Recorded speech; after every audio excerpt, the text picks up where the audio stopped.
La Fuerza de tus Alas es un podcast el cual tiene como interés principal crear espacios de conversación seguros de diferentes temas de la cotidianidad, en el que desde tus historias construyamos aprendizajes que nos ayuden a transitar la vida.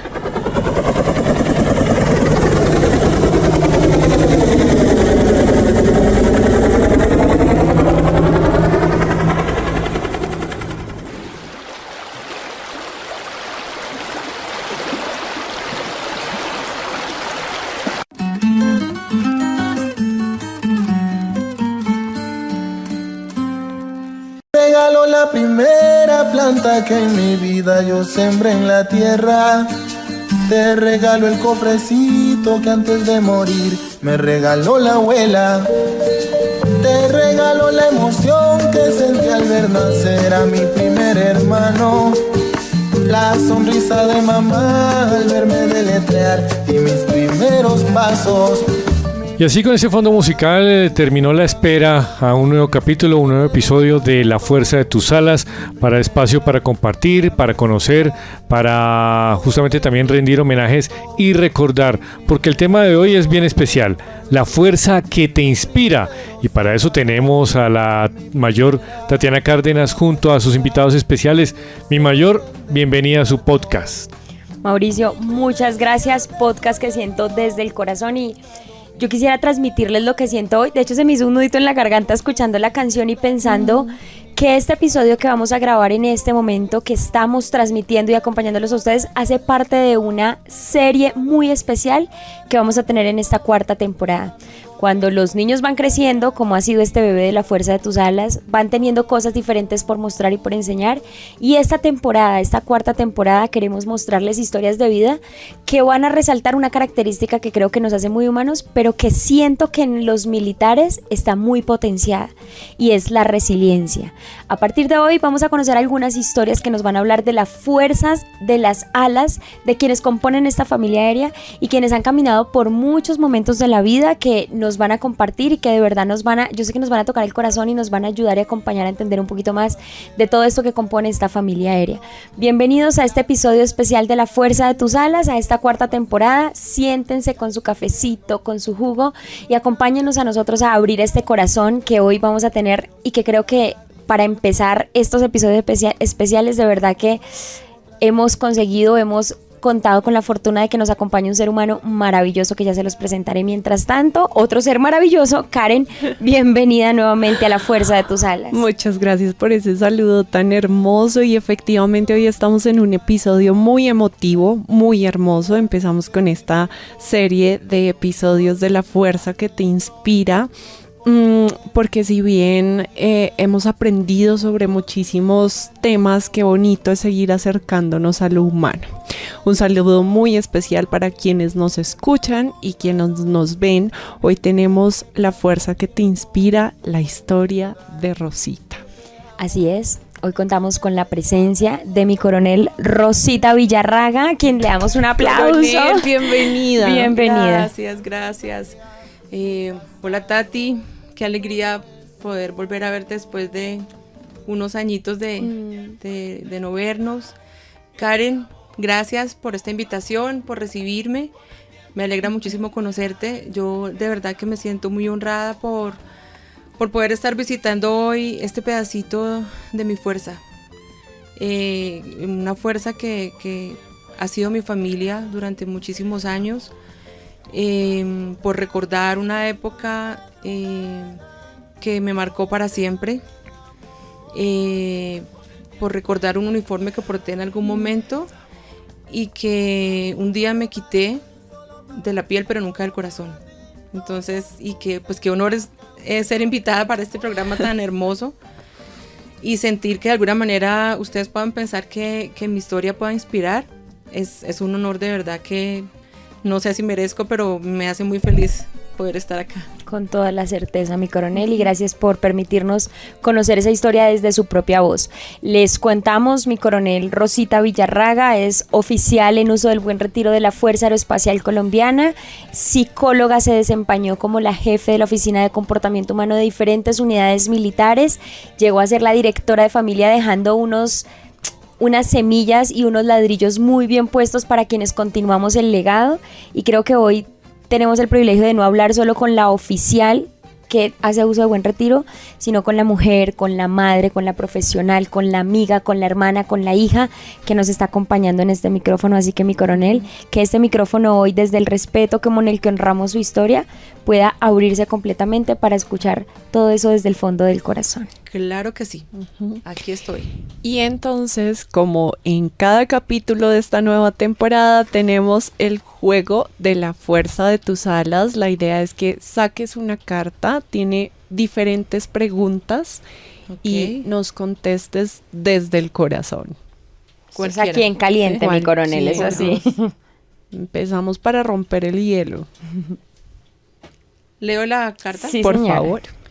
¿Qué parte de ti sientes que has dejado en pausa para cumplir expectativas de otros? Ush, Wow. qué pregunta. Eso es aquí, mi coronel, aquí no damos pausa de nada. Bueno, creo que pues son bastantes. Más que cumplir expectativas de otros, en mi caso como madre, y en este momento como jefe de hogar, no sé cómo llamarlo, como madre cabeza de familia, ya ustedes más adelante se van a dar cuenta por qué lo decimos así. Pues siento que he tenido que posponer incluso en el día a día muchísimas cosas, sobre todo de mi parte profesional, no por cumplir las expectativas de otros, sino por cumplir el sueño de mis hijas. Okay.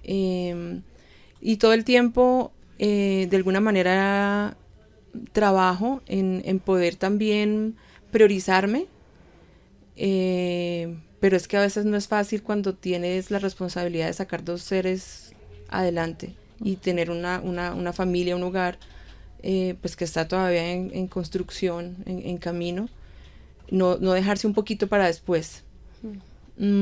Porque realmente por cumplir las expectativas de los otros o de otros, creo que eso ya en mi vida pasó de moda, sí.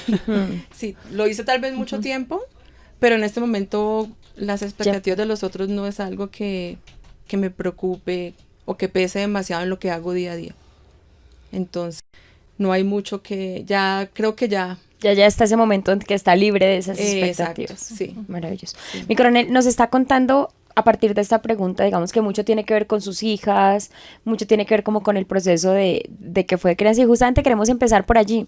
¿Cómo fue eso de construir una familia militar cuando los dos eran militares? ¿Cómo fue el tema de sostener un vínculo de pareja y también hacer un ejercicio de crianza con todas las exigencias que tiene el medio militar? Bueno, pues yo digo que lo primero es poder tener una motivación genuina por lo que uno decide hacer en la vida. Es decir, el hecho de amar la fuerza, de saber por qué estaba donde estaba, y reconocer en mi pareja también un amor genuino por la fuerza y por la misión que venía a cumplir. Entonces, cuando tú estás convencido de lo que estás haciendo, el esfuerzo vale la pena. Y las cargas se hacen un poquito menos fuertes, menos pesadas, más fáciles de llevar. Yo siempre, pues como psicóloga tuve la oportunidad de hacer incorporación muchísimas veces, de incorporar cadetes no tanto, pero sí recibir personal civil, aunque también personal militar. Y una de las cosas que yo les decía a ellos en la entrevista es, si la motivación no es genuina, se va a hacer demasiado pesado este camino. Sí, porque no hay nada que pague, es decir, no hay ningún salario que remunere de alguna manera todo el sacrificio, entre comillas, que implica pertenecer a una fuerza militar. Lo único es una motivación real por servir, pues por amar a esta patria y por creer en que las cosas de alguna manera pueden cambiar y que de verdad mi aporte pueda servir. O sea, yo de verdad, en serio, toda la vida me creí ese cuento de que yo estaba haciendo algo importante por el país, ¿sí? Que lo hayan visto pues al otro lado, sí o no, pues eso no es mi problema. O sea, pero lo hice con altura. Exacto, lo hice. sé que mi esposo también lo hizo de la misma manera porque pues lo vi en primera fila, y eso se lo transmitimos a nuestras hijas. Nosotros pues tenemos 2 hijas, hoy en día tienen 18 y 20 años. Sí, crecieron. Ya están bastante grandes. Y son mujeres que aman la Fuerza Aérea. A pesar de todo lo difícil que pudieron vivir al tener sus padres militares, al sufrir nuestras ausencias, porque en muchas ocasiones ellas tuvieron que quedarse en manos de las abuelitas o de las nanas, porque los dos nos íbamos. Justamente eso iba a preguntar, ¿cuáles eran los retos de construir familia siendo militares? Uh-huh. O sea, el reto es lo que les digo, o sea, que mucho tiempo tienen que pasar solo los niños. Okay. Sí. Pero, y pareciera como muy difícil de lograr o de crear buenos muchachos o buenos seres humanos, y realmente no. Es solamente cuestión de que tú les hagas saber la importancia de lo que estás haciendo. Okay. ¿Sí? Que ellos como que se involucren en esa misión, y somos una familia militar, entonces entre comillas el sacrificio que ellas hicieron también hace parte de su aporte como seres humanos para lo que los papás estaban haciendo en la fuerza. Uh-huh. Claro, hubo momentos de llanto, sobre todo cuando estaban muy chiquitas. Yo recuerdo muchas veces que yo como soy psicóloga, entonces trabajaba todo el tiempo con uniforme clínico, con el traje de mayo. Pero cuando estaba de servicio, por ejemplo, me tenía que poner el camuflado. Uh-huh. Eso pasaba por ahí, no sé cada cuánto, pero pues no era muy, muy constante, o sea, cada mes, cada 20 días. Entonces, mi hija mayor sabía que cuando yo me ponía el camuflado era porque iba a estar de servicio y era una semana que no iba a dormir en la casa. Entonces, ella, claro, le cambiaba el ánimo. La rutina. Claro, entonces empezaba a llorar, a decirme, mamá, pero ¿por qué otra vez? Pero digamos que esos fueron pequeños impases que ellas con el tiempo fueron entendiendo qué pasaba. Y ya, uh-huh, esa tristeza de pronto en algunos momentos se convirtió en orgullo para ellas, ¿sí? Pero también debo confesarles que hay cosas como que mi hija menor sufre insomnio, uh-huh, por causa de las ausencias. Uh-huh. Entonces ella no se puede dormir fácil si no está mi esposo ya no está acá, pero si no está con mi esposo o conmigo, y ella tiene 18 años y tiene que sentirnos cerca para poderse quedar dormida. Uh-huh. Y en algún momento, hablando con un psicólogo, pues caímos en cuenta de que es la sensación de que si se duerme se van a ir los papás. Okay. Entonces, claro, es bastante retador, uh-huh, pero no quiere decir que no sea un camino muy bonito. Uh-huh. ¿Sí? Y que ellas aman a la Fuerza Aérea, se sienten súper orgullosas y creo que no cambiarían por nada el hecho de haber sido hijas de 2 oficiales de la Fuerza. O sea, no fue fácil, pero es cuestión de que todo sea de forma sincera, genuina y natural. Uh-huh. Y ya, ellos crecen al final y lo entienden y lo aman. Entonces, pues yo tampoco lo cambiaría por nada.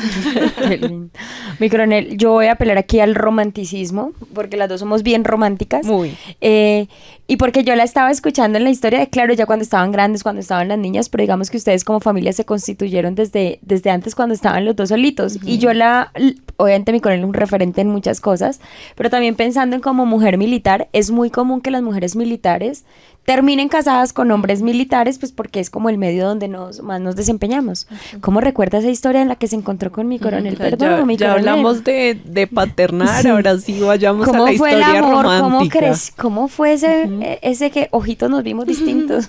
No, pues lo que tú dices es muy cierto, Tati. O sea, es muy difícil de pronto establecer una relación con una persona externa a la fuerza, porque sobre todo para nosotras como mujeres no es fácil que alguien que no conoce cómo funciona esto entienda y aguante este ritmo. Uh-huh. Y pues es que es una familia, o sea, es una pequeña gran familia. Uh-huh. Entonces yo a Camilo, a mi esposo lo conocí desde que era cadete. Uh-huh. Y yo era practicante de psicología en la escuela. Ajá. Pero ahí no empezó todo. O sea, mejor dicho, él me veía a mí. Okay. Y ajá, entonces para mi coronel. Exacto, él me veía a mí, yo la verdad pues no, pues eran muchos cadetes, yo era la psicóloga, una de las psicólogas de la escuela. Con el tiempo nos encontramos Un día que yo estaba de servicio, él llegó en un vuelo a PI y ahí empezó todo. O sea, nunca, desde ese día nunca nos volvimos a separar. O sea, es una historia pues muy larga de contar y de verdad que a pesar de que el final, entre comillas, en esta tierra no se dio cuando, pues se dio antes de lo que yo lo esperaba, pero tampoco lo cambiaría. O sea, si tuviera que repetir este mismo final, lo repetiría con tal de volver a vivir lo que viví con él desde que empezamos nuestra relación. Entonces, fue tan automático el amor que de novios, o sea, ya a los 6 meses de novios ya decidimos que nos íbamos a casar. Oh, wow. ¿Y Decidimos cuánto duraron de casados, mi coronel? 20 años. Qué lindo. 20 años y como les digo, desde ese día que nos encontramos, que él llegó, y hay algo muy anecdótico, es que mi papá me decía, mamita, usted no se preocupe por nada, que el amor le llega al cielo. Y fue literal, y literal me llegó del cielo. De hecho, Camilo era tan convencido de esa historia que él en muchas cosas que encontré por ahí, esas de tarjeticas, me decía, me alegro, le doy gracias a Dios por haber llegado al cielo para ti.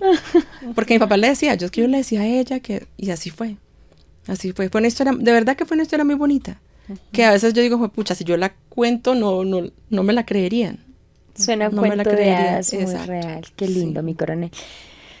Mi coronel, y diga, estábamos hablando de todos los desafíos que ha sido, o que fue, que me imagino que fueron muchos, que estamos tratando como de coger por pedacitos, construir familias militares, pero ¿qué regalos hoy consideraría que tuvo haber sido una familia militar? Haber asumido el reto de construir, ¿qué fue lo más bonito que trajo?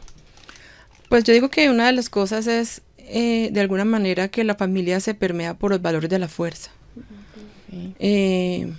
Pues la Fuerza Aérea tiene unos principios, unos valores y unas virtudes que pues están en el papel, pero que también hay que vivirlos. Y cuando uno los vive de forma correcta, los hijos también terminan recibiéndolos, ¿sí? Y lo que yo veo hoy en mis hijas como seres humanos, en cuanto a todo su sistema de valores, siento que recibieron mucho de la fuerza. O sea, son personas correctas, honestas, valientes. Porque yo en mis hijas veo una valentía que yo digo, Dios mío, o sea, ¿a qué horas crié yo este par de mujeres? Aman a su país. Entonces, y conocer un mundo que ellas hayan podido conocer un mundo que no todas las personas tienen la posibilidad de conocer, pues para mí es un regalo grandísimo. Para mí es un motivo de orgullo muy grande. Y me parece lindo que yo las veo en lo que mi coronel comparte, que también se sienten parte de todo lo que lo que es esta familia aérea. Entonces, como haber crecido en las bases, en la Exacto. oportunidad de crecer paralelo como con los otros niños y sentir que ya... Esa vida de bases es muy, muy chévere para los niños. O sea, esas son las cosas a las que yo me refiero cuando digo eso, afuera uno no lo vive.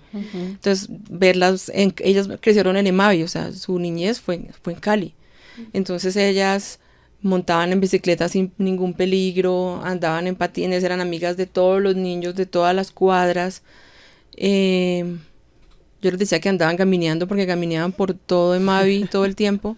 Tanto que cuando ellas ya empezaron a vivir acá en Bogotá y tener como otro estilo de vida, para ellas era difícil enfrentarse como un medio más frío, un poco más distante, porque pues ellas están acostumbradas a que todo el mundo las saludaba. El calor de la comunidad Exacto. en la que vivían. Exacto. Otra cosa también muy enriquecedora es que ellas aprendieron claro, sembraron amistades muy lindas en varias partes, tuvieron que desprenderse de todas esas amistades muchas veces, pero también aprendieron a que en todas partes encontramos gente buena. Qué lindo. ¿Sí? A veces uno siente, no, se me acabó la vida, mis amigos de décimo, y cómo voy a empezar 11 ahorita, sin los mismos.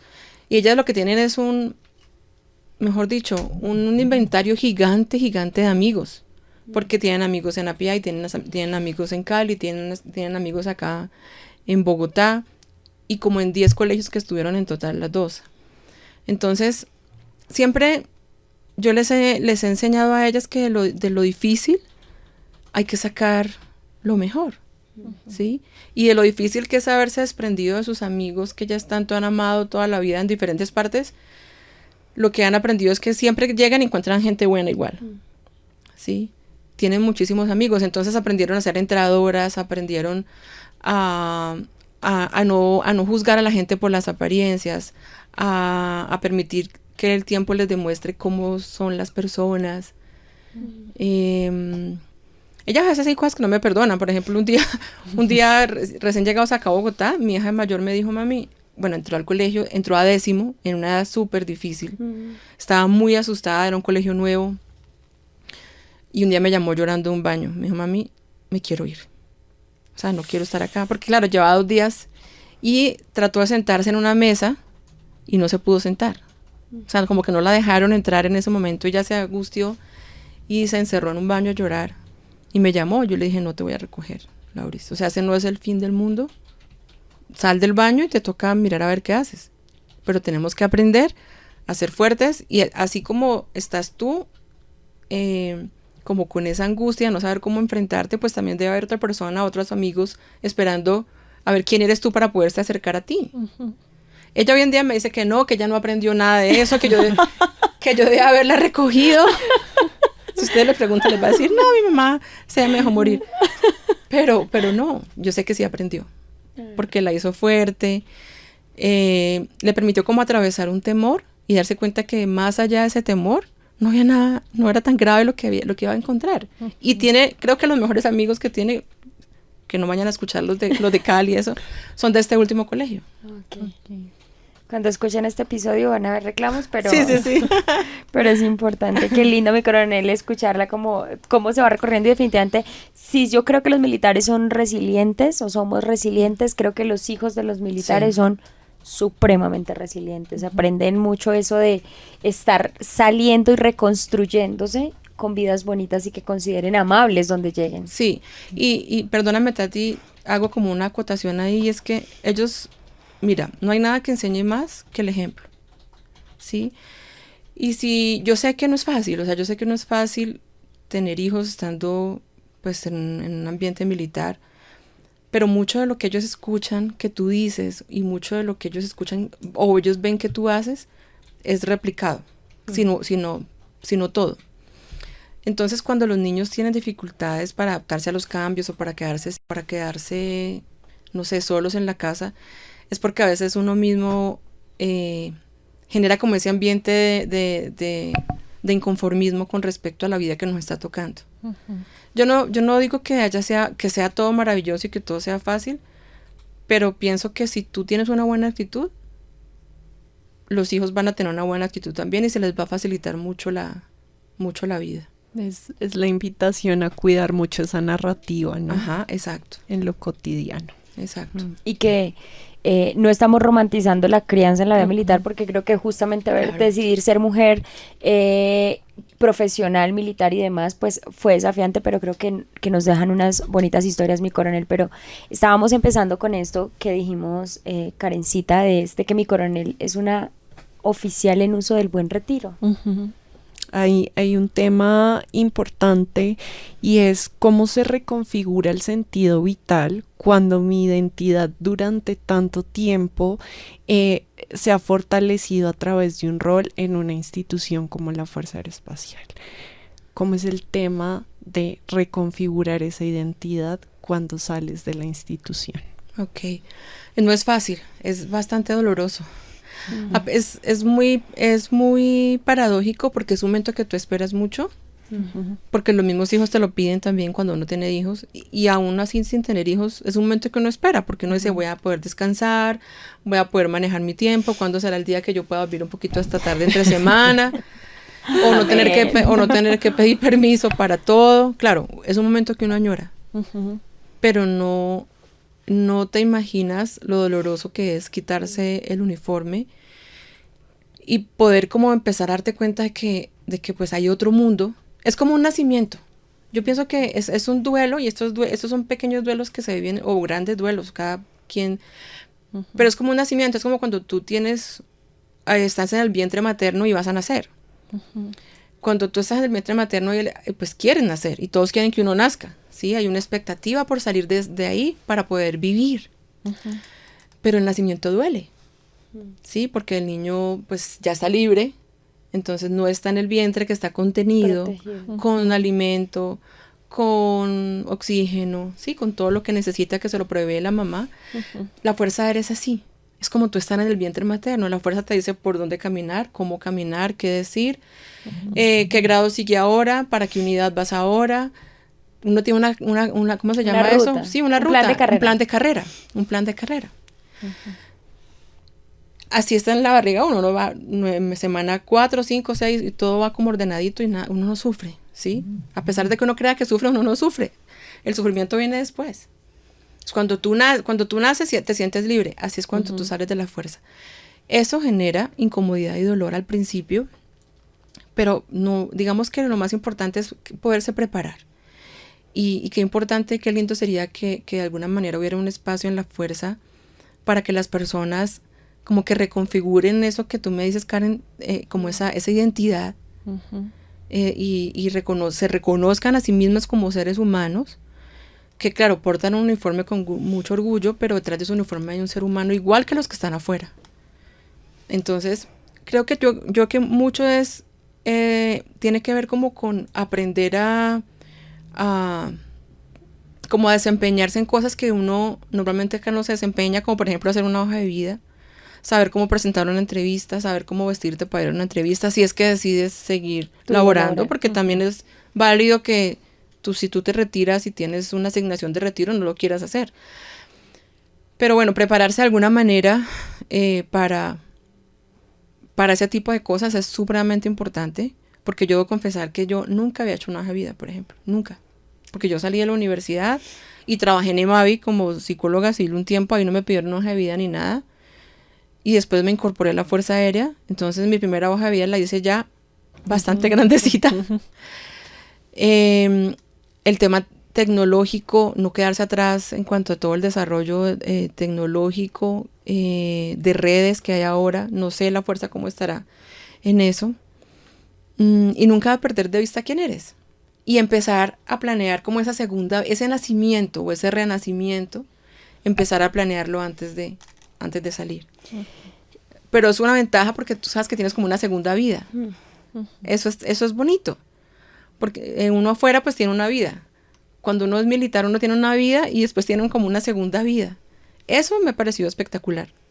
Qué bonita forma de verlo, mi coronel, y de resignificarlo, como decía Karen, porque es que no es a la final una pérdida, sino una segunda oportunidad. Mientras vivía en la institución, como mi coronel decía, lo vivió lindo, construyó una familia, construyó amistades, o sea, como que se construyó también lindo, y que luego, aunque la transición, yo creo que como las transiciones y los cambios de vida nos duelen y que nos cuestan, y eso es un duelo absoluto. Claro, es un duelo total. También como que lo ve como una oportunidad de una segunda vida. Y yo le quería preguntarle con él, porque una cosa es la resolución que sale o la MAPE donde dice ya hasta esta fecha, coronel Rosita Villarraga está. Una cosa es la resolución y los actos administrativos y demás, pero ¿en qué momento recuerda que mi coronel como que hizo clic y cayó en cuenta de decir, juepucha, ya estoy retirada, o sea, ya no estoy ahí adentro? El día que me hicieron la despedida de ustedes, que ya las vi uniformadas. O sea, yo fui de civil a la despedida, yo creo que tú estuviste. Creo que sí. Y fui uniformada, fui ya de civil y verlas uniformadas. Pienso que ese día, por ejemplo, fui como sí, ya soy como harina de otro costal. Me costó mucho quitarme el uniforme. Mi hija fue la que me dijo, mami, ya, quítatelo. O sea, yo estaba ya dormida con el uniforme puesto. Había llorado mucho esa tarde porque me llegaron muchos mensajes muy bonitos. Y ella me despertó y mami, ya te lo puedes quitar. Entonces, y ya poco a poco, pues es como una transición, ¿sabes? Es como una transición. Y quedan muchas cosas, o sea, el sentimiento de culpa, por ejemplo, cuando tú estás descansando, a mí eso no se me ha quitado, por ejemplo. Ojalá, mi esposo sí me decía, ay no, tú tan bobita, o sea, trasnochaste mucho, o sea, descansa. Pero para mí es muy duro, por ejemplo, sentir que me levanto tarde, y yo me asomo por la ventana y ya veo a la gente trabajando, corriendo, haciendo cosas, y yo digo, pero yo, O sea, ¿yo por qué estoy aquí haciendo como nada? Me ha pasado tanto tiempo y no he hecho como las 10 lecturas, la tarea. Exacto, como la necesidad de sentirse productivo todo el tiempo. Eso ha sido difícil. Hay gente que es más tranquila, porque yo he hablado con otras personas que me dicen, no, yo sí estoy disfrutando total, o sea, ya dimos lo que teníamos que dar y hay que disfrutar. Entonces, pero sí que es, de verdad que es como volver a nacer, o sea, y tú lo vas a vivir cuando te retires, Tati. Finalmente uno sale muy joven, y también eso es una gran ventaja, entonces tiene la posibilidad de volver a construir, a hacer otro proyecto de vida. A nivel social, ¿cómo te fue? Es decir, tus redes sociales de amistad se fundamentaron en la institución o tenías amigos afuera. ¿Qué pasa con, digamos, todas las personas que hacen parte de tu ámbito social cuando reconfiguras ese sentido vital?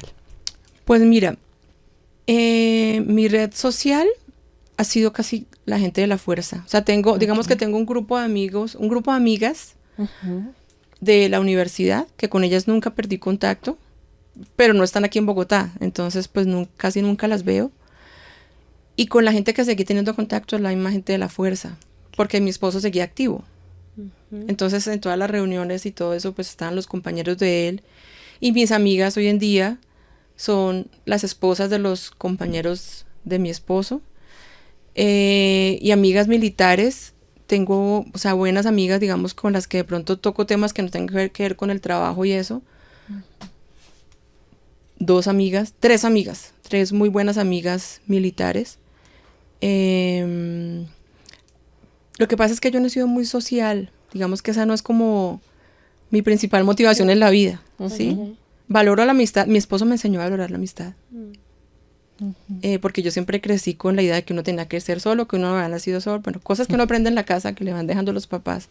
Entonces no era muy amiguera. Mi esposo me enseñó mucho a valorar la amistad, porque él sí valoraba demasiado a los amigos, amaba a sus amigos, y él me dejó también de herencia algunos amigos, pero yo soy más bien solitaria, pues en el buen sentido de la palabra, o sea, estoy casi todo el tiempo en mi casa, y es que no me queda tiempo sino de hacer lo que puedo hacer de trabajo y mis hijas y mis 2 perros.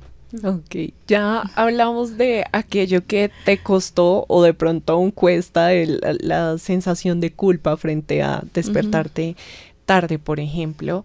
¿Qué es aquello que sí disfrutaste o que has disfrutado? El tener autonomía del manejo del tiempo. Ok. O sea, no tener que pedir permiso. Para mí era horrible tener que pedir permiso. Cuando uno tiene hijos, pues hay muchas cosas que hay que hacer en los médicos, en los colegios, y eso fue lo que más sufrí. No poder como dedicarle tiempo a ellas. Eso lo estoy disfrutando todavía. O sea, afortunadamente, aunque ya tienen 18 y 20 años, pues las tengo conmigo y son 2 hijas supremamente cercanas, o sea, son de la casa todavía. Okay. No sé si sea porque como no estuvimos juntas antes, como que estaban aprovechando también ese tiempo conmigo, entonces eso, maravilloso. Más que todo el tiempo, o sea, poder ser autónoma en el manejo del tiempo, que se me dificulta también, porque claro, como uno le administra en toda la vida el tiempo, cuando ya uno lo tiene todo para uno, como que uno no sabe qué hacer con toda esa cantidad de tiempo, y a veces uno cree que es mucho y es poquito, a veces uno cree que es poquito y es mucho, entonces yo confieso que tengo dificultades para administrar, para organizarme como en el tiempo. Sí, es cierto, salimos todavía como con muchas expectativas de cómo creemos que es, hasta que vamos como trabajando, me imagino, en la forma que se ha hecho. Y sí creo, mi coronel, la escucho y realmente es un momento de la vida que yo creo que todos lo hablamos siempre, o lo hablamos en algún momento o cuánto nos falta, o cuánto nos gustaría o qué nos gustaría hacer definitivamente, pero probablemente al encontrarnos con el espacio es algo muy diferente. Y yo soy muy partidaria, y siempre lo he dicho, que esa institución que amamos y que nos encontramos en el amor del uniforme, hay que hacerla y hay que vivirla, pero no aplazar todo ese disfrute de pronto para ese momento. Así es. Porque no sabemos si a todos nos va a tocar ese momento. Así es. Así que tener la oportunidad como de estar, que me parece lindo, porque yo cuando escucho la historia de mi coronel, pero cuando además la viví, se la disfrutó un montón. Cada le sacó momento, jugo a sí. lo que era esto y a poder crear y dejar cosas que hoy yo creo que la fuerza agradece haber tenido a mi coronel en ese espacio. Y evidentemente es un duelo que atravesó y que sigue irá atravesando, pero hay otro duelo que mi coronel, desde todo el respeto, queremos hablar aquí. Y es, probablemente se estarán preguntando por qué mi coronel habla de él me dejó, nosotros éramos, o muy desde como uno hablaría del pasado, pero hablando todavía de un amor tan profundo por alguien como fue mi coronel Camilo Perdomo. Y digo con el mayor respeto y lo traigo a esta conversación. Pero si mi coronel nos cuenta un poquito quién es mi coronel Camilo Perdomo y por qué hablamos de él como era, estaba, fue. Bueno, primero pues tengo que decir que Camilo Perdomo es el amor de mi vida. Fue un oficial de la Fuerza Aérea, un piloto, que amó la Fuerza Aérea, mejor dicho, como nada en este mundo, con muchísimos sueños. Dejó, mejor dicho, sangre, sudor y lágrimas en la arena mientras estuvo en la fuerza. Sé que no fue el mejor oficial, no fue perfecto, pero puedo decir con total certeza que se la llevó en su corazón. Camilo, pues fue mi esposo durante 20 años. Estuvimos juntos 21 y medio más o menos, un año y medio de novios, después nos casamos. Y se retiró de la Fuerza Aérea, yo no sé si en el año 2020, creo que en el año 2023, no, en el año 2020, sí, en el año 2023, bueno, no estoy segura. Y a los 6 meses de haberse retirado aproximadamente le diagnosticaron un cáncer muy agresivo que no le permitió sino 10 meses de lucha por tratar de quedarse acá, pues terminando de cumplir todo lo que soñaba. Fue un hombre supremamente valiente, pero supremamente valiente, que demostró su valentía para mí cuando tuvo que afrontar esa enfermedad tan difícil. Porque yo decía, Dios mío, o sea, la valentía no está ni en volar un avión militar, ni en empuñar un arma, ni en saltar de paracaídas. Para mí está en afrontar de verdad con la entereza que él afrontó una enfermedad tan difícil, teniendo 2 hijas, con el miedo de dejar a su familia, porque era lo que siempre me decía, no quiero dejarlas solas.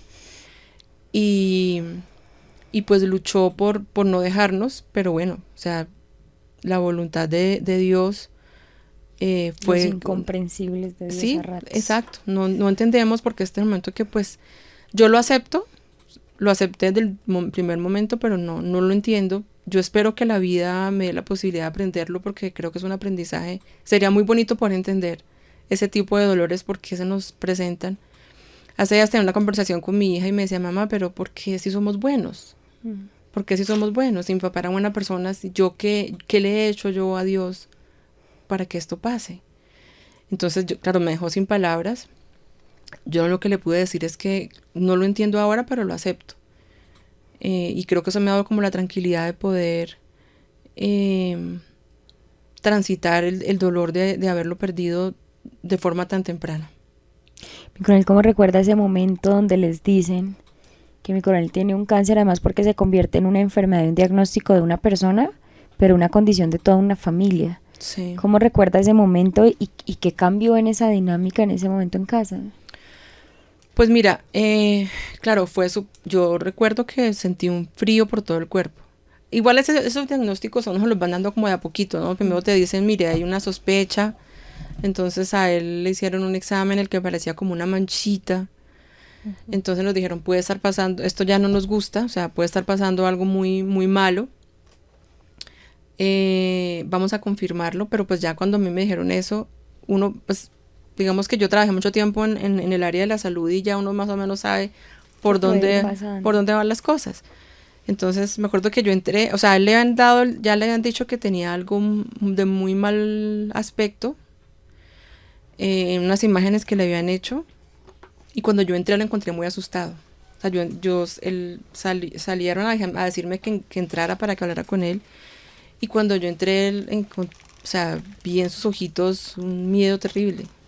Y me dijo, ¿qué tiene? Le pregunté yo, ¿qué tienes? Y me dijo, no sé qué tengo. Estos fueron como 4 o 5 días mientras se empezaban a hacer más exámenes y ya dieron el diagnóstico que tenía un cáncer. Pues claro, la sensación es un frío, un miedo tremendo. Es un miedo tremendo. Pero siempre con la esperanza de... Yo todavía no puedo decir si es negación o es esperanza. ¿Sí? Yo digo que es esperanza y fe, pero también otras personas podrían decir que estaba en negación, porque los médicos desde el principio nos dijeron que era de muy mal pronóstico el cáncer que tenía. Y yo siempre pensé que se iba a mejorar. Entonces de ahí en adelante la dinámica cambió, o sea, cambió como de modo estar tranquilos y disfrutando a modo lucha. Todos estábamos luchando para que él se recuperara. O sea, como que todas las energías de los 4 se concentraron en que se mejorara. Empezando por él, o sea, él hizo todo. Todo. Fueron, bueno, como lo primero para aclararlo, en una reunión previa nosotros tenemos la oportunidad de hablar del tema y lo hacemos desde la mayor amabilidad y hablábamos de cómo hablar de él también es una forma de honrarlo. ¿Sí? Así es. ¿Qué le dirías a las personas de tu esposo, acerca de tu esposo? ¿Qué les contarías?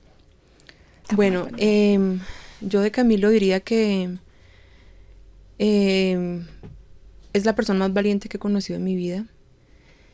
Que, bueno, primero me enseñó que el amor verdadero sí existe. Obviamente no es un amor perfecto, no el amor que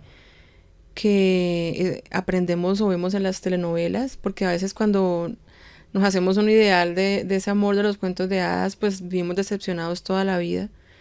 Entonces es un amor muy de la tierra, pero un amor real, un amor verdadero, que de verdad fue para siempre y es para siempre. Que la vida tiene sentido mientras respires. Fue una persona que tuvo la capacidad de hacer sonreír a las personas que estaban a su alrededor a pesar del dolor, y eso de verdad que lo admiro demasiado, porque las enfermeras que lo atendieron en el hospital militar, hasta el médico y la enfermera que lo llevaron a la unidad de cuidado intensivo en sus últimas horas, él las hizo reír. Les hizo un chiste, me dijo que le tomara una foto porque era su primer vuelo en ambulancia y ya él estaba supremamente, pues, muy, muy desgastado, y el médico me dijo, oye, pero tu esposo sí es, o sea, es impresionante, o sea, cómo tiene la capacidad de hacer un chiste en este momento. Es porque siento que supo vivir la vida hasta su último segundo, y creo que eso es la mejor enseñanza que él me pudo haber dejado a mí. Y creo que eso es lo que me permitió a mí seguir viviendo a pesar del dolor de no tenerlo. Tengo un dolor que creo que nunca se va a quitar, que nadie va a poder sanar, ni yendo a los mejores terapeutas, gurús espirituales, bueno, lo que sea, eso creo que no se va a sanar. Pero sé que tengo la responsabilidad de vivir mi vida de la mejor manera, gracias a lo que él me enseñó. Porque, como les digo, hasta su último de vida vivió. O sea, no se murió antes. Porque a veces que con un diagnóstico de estos nos echemos a la pena, pero nunca renunció a vivir. De hecho, a él le dijeron que ya no había nada que hacer. Hubo un médico que le dijo de forma pues muy amorosa, pero también muy cruda, le dijo, mira Camilo, en este momento estás en una condición muy crítica de tu enfermedad, no te vamos a intubar, no vamos a hacer nada para, en caso de que entres en paro, no vamos a hacer nada para recuperarte. Y él le dijo, doctor, por favor, yo le pido que sí, hagan algo, hagan hasta lo último que tengan que hacer para recuperar. Entonces, digamos que esas son enseñanzas que yo digo, Dios mío, qué afortunada soy de haber conocido una persona con esas características. Obviamente, tampoco puedo decir que fue perfecto, tenía muchos defectos como los tenemos todos, pero lo que aprendí de él fueron cosas muy, muy bonitas. Un hombre comprometido, responsable, con la crianza de sus hijas, con el crecimiento de su hogar.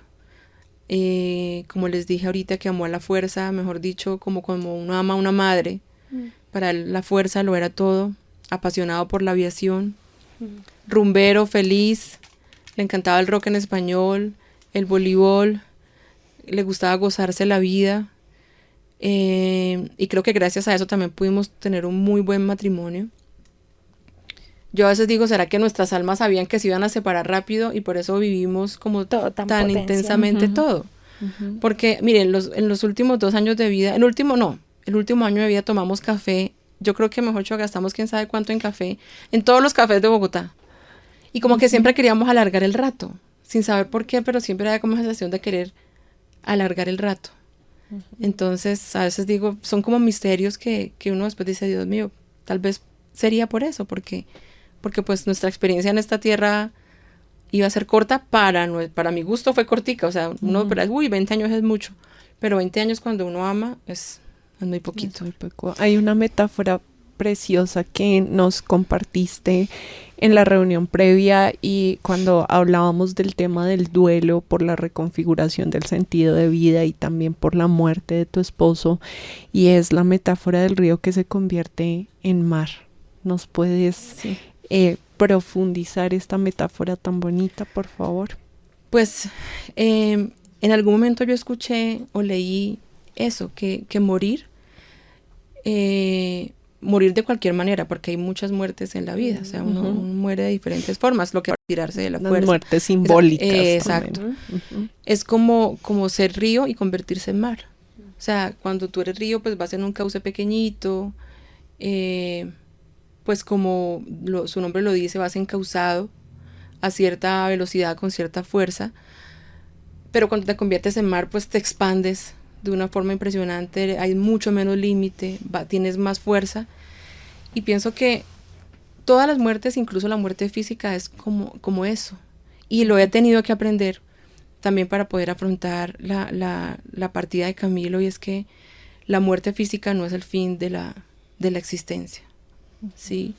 Puede sonar muy, como por allá, muy etéreo, y sé que no es el tema de este podcast, pero he aprendido también que una herramienta grandísima para afrontar cualquier tipo de dolor y dificultad en la vida y todo lo que la vida nos pone a diario es la espiritualidad, más allá de la religión, más allá de ser religiosos o no, católicos, cristianos, bueno, no sé, pero sí tener tener como conciencia y asumir que somos un espíritu nos ofrece como la capacidad de poder afrontar temas como la muerte, por ejemplo.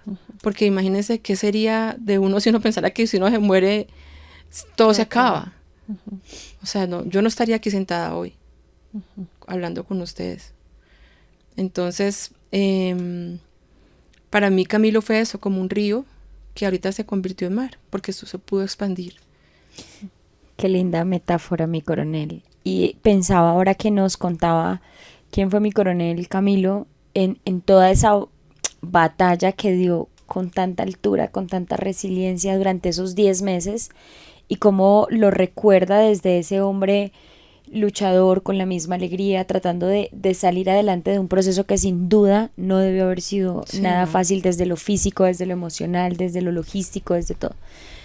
Pero yo ahora paso la pelota en la cancha de mi coronel, que era sostener a unas hijas que estaban viendo a su papá enfermo, luchando, a un esposo que también tenía la esperanza de que se sanara, pero en el panorama también estaba de que no, a sostener una casa que había que continuar con cosas igual, había que, me imagino, igual seguir con temas del colegio, había igual que seguir pagando los servicios, había que seguir la funcionalidad de la vida. ¿Cómo vivió mi coronel esos 10 meses?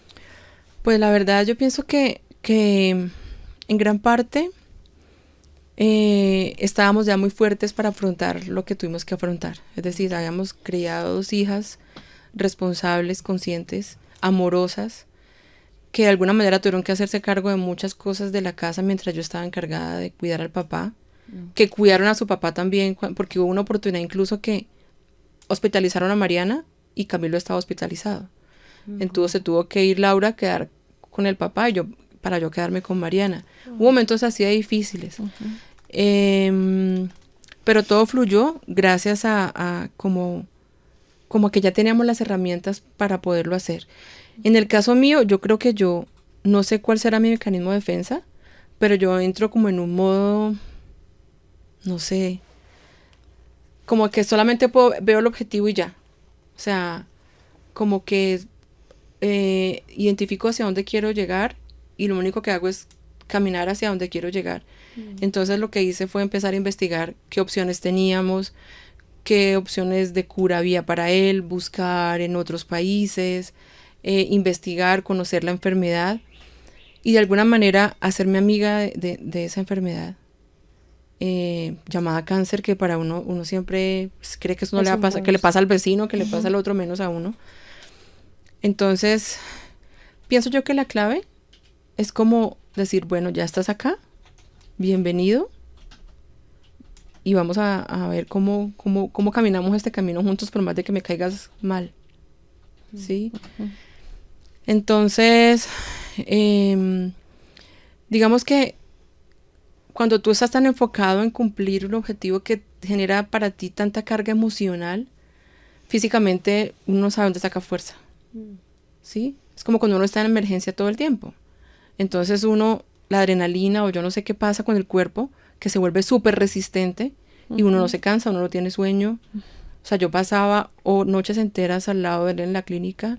Obviamente me dormía a veces un rato en los pies de él, pero yo no me sentía cansada, nada. Pero es porque como que estás tan ocupada como tratando de lograr lo que quieres que no te das cuenta del cansancio.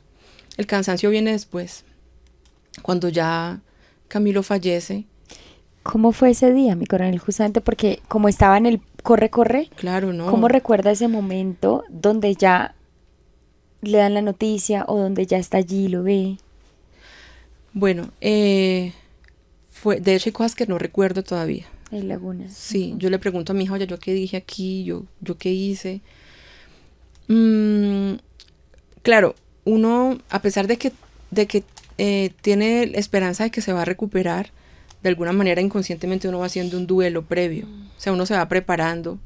Y a pesar de que yo siempre entraba en negación cuando el médico me decía es que se va a ir, o sea, me lo dijeron muchas veces muy de frente, no se va a mejorar. Una vez llegamos felices con unos indicadores tumorales que habían bajado como a menos de la mitad y para nosotros fue una fiesta eso. Y el oncólogo nos dijo, eso no significa nada. Qué duro. Entonces a mí eso me frustraba y me molestaba mucho, pero yo pienso que en el fondo yo empecé como a aceptar que eso iba a pasar. Entonces, cuando pasó, yo creo que ya estaba preparada para ese momento. Lo asumí con mucha tranquilidad, con mucho amor. O sea, yo creo que me invadió el amor para poderle dar una despedida honorable como él lo merecía. Entonces, bueno, él lo intubaron porque él pidió que lo intubaran, como les conté ahora. Él pidió que hiciéramos hasta lo último. Entonces, en la mañana llegó una doctora que fue como un ángel de cuidados intensivos y me dijo, yo sí le voy a dar la oportunidad porque es un hombre muy joven, o sea, tiene 50 años, merece un chance. Me dijo, ¿lo hacemos? Y le dije, sí, claro, es que él lo está pidiendo. Entonces, me le acerqué y le dije, amor, que te van a intubar, porque ya tenía dificultad para respirar. Que te van a intubar. Y me hizo así. Entonces le dije, ¿estás tranquilo? Y me dijo, sí, lo que sea. Entonces me despedí ahí, pero yo tenía ahí toda la esperanza todavía que lo intubaban y ya, o sea, que iban a pasar unos días y se iba a despertar y iba a estar mejor. Pero la doctora sí me dijo, no, o sea, es como por darle un momentico, un poquito de tiempo más, porque algo que fue muy, muy doloroso es que mi hija menor no estaba acá en Colombia cuando falleció Camilo. Ella estaba en su viaje de excursión, tocaba que se devolviera, no sabía cómo decirle. Bueno, entonces lo intubaron para ver si lograba esperarla. Pero no, o sea, no lo lograron sacar empiezan como a deprimirse en sus signos vitales. Entonces me llamaron, estábamos con mi hija mayor, con Mariana, y nos dijeron, no, se está yendo, vengan y se despiden porque se está yendo. Entramos y le di un besito. Y nos despedimos, pero como les digo, o sea, creo que me invadí tanto de amor que no, ni me desesperé, ni me enloquecí, claro, había mucho dolor, pero es un dolor que se ha ido como dosificando a través del tiempo hasta ahora. Pero ese momento lo vi con mucha calma, porque creo que él merecía una despedida muy tranquila. O sea, no había por qué generar un ambiente. De hecho, la gente ahí en la UCI me dijeron, ustedes son muy tranquilas, o sea, aquí la gente se enloquece, se tira al piso, se pegan contra las paredes. Y yo les decía, no hay por qué, porque es que finalmente, primero que todo, es solamente pues un cambio como de estado, va a seguir existiendo en nuestra vida para siempre. Y vivimos una vida tan linda que el cierre también tiene que ser bonito. Entonces, pues yo creo que traté como de ser muy coherente con las cosas en las que yo creo. Okay. Sí, creo yo. A veces me pregunto, ¿será que estaba, se me fue la palabra psicológica ahorita, como cuando uno se desconecta, disociada? Okay. Sí, porque a veces las personas se disocian. Te disocias es que te desconectas y dejas de actuar como normalmente actuarías, pero pues yo no creo. O sea, pues ya ha pasado mucho tiempo y yo creo que sencillamente traté de ser coherente. Con lo que habían vivido y con la historia que habían tenido. Exacto. ¿De qué me arrepiento y de pronto qué le aconsejaría yo a las personas que están en un momento como de estos? Primero en hacer consciente que la despedida puede llegar. No negarlo, porque yo siento que yo sí lo negué. ¿Para qué? Para poderse despedir de forma consciente de tu ser amado. No dejar nada por decir. O sea, nosotros no tuvimos una conversación consciente en la que nos dijimos gracias, perdóname, como dice el Ho'oponopono, gracias, perdón, te amo. No lo hicimos. Eso siento que me quedó faltando y yo con mis hijas lo hablé después y les dije, mire, la próxima vez que nos enfrentemos a algo así en nuestra familia, tenemos que aceptar cuando la muerte va a llegar para poder hacer una despedida pues más consciente, ¿sí? Obviamente hubo cosas que él me dijo en esa tarde anterior que ahora entiendo por qué me las dijo, me dijo cosas muy bonitas, entonces, pero yo no alcancé a decirle mucho. Lo que le dije se lo dije cuando ya me dijeron ya no está. Mi hija me dijo, mami, mira, ya no está. Se fue a apagar, él se apagó como una velita. O sea, con tanta dignidad, hasta para morir. Para mí, así fue Camilo. O sea, fue un hombre tan gallardo, que hasta para morir lo hizo así. Como les digo, no quiero pintarlo aquí como si fuera un héroe, pues, perfecto, no. O sea, es un hombre totalmente humano, pero con una gallardía que yo admiro demasiado. Mi coronel me para los pelitos y... o sea, qué forma tan bella de honrarlo. Y yo creo que algo que a uno le replantea la vida, o lo digo desde la experiencia, es la muerte. Muchísimo. Es encontrarse cara a cara con la muerte, como se llamó nuestro primer episodio. Creo que hace que tú vivas, pienses y actúes de forma diferente. Así es. ¿Qué le diría a mi coronel justamente a las personas que quizás no logren comprender? Las experiencias de todos son diferentes, pero es de su experiencia que a veces se hace difícil comprender la muerte que le dejó, aclarando que yo, desde mi creencia, no es como murió para que aprendiera, no, pero creo que las experiencias de la vida uno tiene la oportunidad de jalonar y decir, de aquí me llevo esto. De la muerte, ¿qué se traería, mi coronel? Bueno, de la muerte, lo primero que yo he aprendido, somos finitos, que somos seres finitos, y que eso quiere decir que tenemos que vivir la vida de la mejor manera, porque no tenemos plazo para todo. O sea, nosotros no, mañana le digo a mi mamá que la amo, o dentro de 5 años empiezo a estudiar la carrera que soñé, o mañana mañana me vuelvo mejor persona, o el lunes empiezo la dieta, o dentro de 15 días empiezo a caminar. Resulta que somos finitos. O sea, hay que hacer conciencia de que esta vida aquí en este espacio se va a acabar. Entonces, lo que he aprendido es a vivir la vida de la mejor manera, sabiendo que no tengo todo el tiempo del mundo para hacer lo que quiero hacer y es correcto hacer y debo hacer. ¿Sí? Creo que eso también le da sentido a la vida, porque ¿qué sentido tendría la vida si fuera eterna? Entonces, ¿para qué uno estudia? ¿Para qué uno trabaja? ¿Para qué si lo puedo hacer dentro de 500 años, dentro de 1000? Entonces, la muerte es tan dolorosa, pero de alguna manera le da sentido a la vida. Esto hace que yo me levante hoy a trabajar, ¿sí? Segundo, que el amor es más fuerte. Es verdad que el amor es más fuerte que absolutamente todo, que incluso la muerte. Que cuando el amor es verdadero no lo vence ni la muerte, ni el peor cáncer, ni la peor enfermedad, ni la ausencia física. Y que la felicidad no está ligada a tener lo que quiero siempre.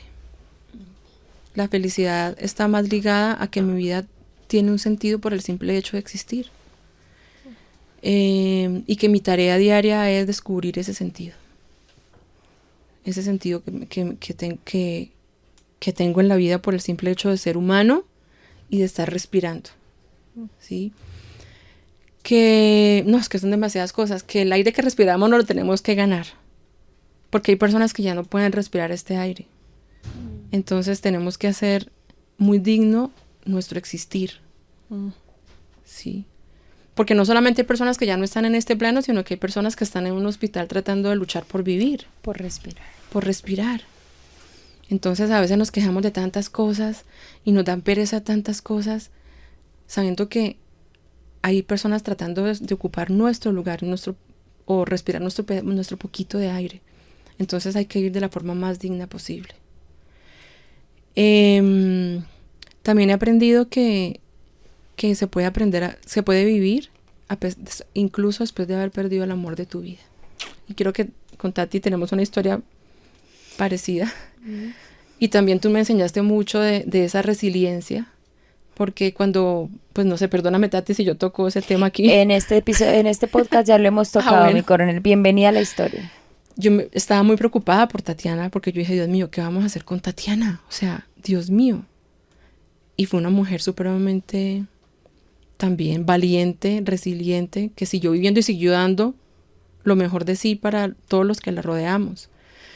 Y ahora que me tocó vivirlo a mí, pues también puedo dar fe de que sí podemos seguir, de que sí se puede seguir viviendo, porque como les decía ahorita, o sea, si tenemos vida, tenemos la responsabilidad de vivirla. A veces como que aplazamos ser felices para cuando tengamos esto, para cuando hayamos conseguido eso. Entonces voy a ser feliz cuando me gane tanto de salario, voy a ser feliz cuando me retire, cuando me haga la lipo, cuando tenga pareja. Y no, la felicidad. La vida es ahora. Exacto, así es. Gracias, yo te escucho y siento una tranquilidad, me quedo hoy con dos cosas maravillosas que dijiste, y es hacer digno nuestro existir y que la muerte le da sentido a la vida. ¿Hay alguna frase que quieras regalarle a quienes nos escuchan hoy? Sí, hay una frase que me gusta mucho, y es que la vida es bella.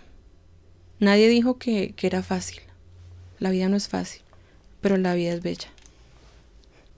Mi coronel, gracias. Creo que nos quedamos cortos en poder seguir escuchando una historia que ya Karen creo que es la que repite mucho la frase, que nos muestra al final el poder incalculable del amor.